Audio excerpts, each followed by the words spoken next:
संत है वो सेवा से, उपदेश से, प्रेरणा से किसी को सुधारता है, लेकिन ये काम राजा का नहीं है। राजा तो दंड से सुधारता है। राजा के नियम आदेश होते हैं, उपदेश नहीं होते, परामर्श नहीं होती, सलाह नहीं होती, निवेदन नहीं होता, प्रार्थना नहीं होती, आदेश होता है। और आदेश का विकल्प दंड होता है। वो ये नहीं पूछते तुम कौन हो, कैसे हो, तुमने गलत किया है तो तुमको दंड मिलना चाहिए। राजा की विशेषता कहाँ है? वो कहता है नेता चेत साधु पश्यति। मूल चीज है कि आपका निर्णय ठीक होना चाहिए।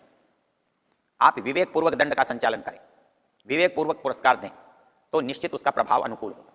और यदि अनुचित रूप से दंड दिया गया तो प्रतिक्रिया होगी, बगावत होगी, विद्रोह होगा, विरोध हो। इसलिए मनु महाराज ने कहा है यत्र श्यामो लोहिताक्षो दंडश्चरति पापः। जो कहते हैं कैसा है भयंकर, श्यामा काला, लोहिताक्ष लाल आंखों वाला, जैसे अपन राक्षसों का चित्र बनाते हैं, गहरे काले रंग में लाल चमकती हुई आंखें दिखाकर क्रूर उसको बताकर उसको हम कहते हैं ये राक्षस है। तो कहता है दंड भी वैसा ही भय पैदा करने वाला है। ये सब परिस्थिति क्यों बनाते? उससे भय पैदा होता है। सुंदर चीजों में तो आकर्षण पैदा होता है, और जिसमें जिसका रूप क्रूर हो, भयंकर हो, तो उसमें भय पैदा होता है। तो कहते हैं यत्र श्यामो लोहिताक्षो दंडश्चरति पापः।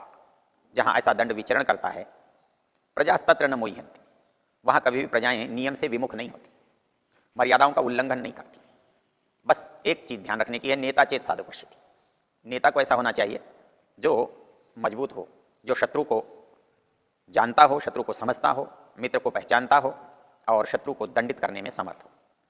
विश्वास प्रदो अभिमातिर्जय मंत्र में कहता है वयम इह त्वयं सुवीरा। हम जो लोग हैं वो कैसे हैं? सुवीरा, वीरः वीरवंतः कल्याण वीरा। मतलब हमारा जो पुरुषार्थ है, जो युद्ध है, वो कल्याण के परिणाम को देने वाला है। सर्वास्पृधो अभिमातिर्जय। हमारे अंदर यह सामर्थ्य है कि हमारे जितने शत्रु हैं, हमारे को बाधा पहुंचाने वाले हैं, कंटक हैं, उनको हम जीत सकते हैं। विश्वासप्रद अभिमातिर्जय, समस्त शत्रुओं को अपने वश में कर सकते हैं।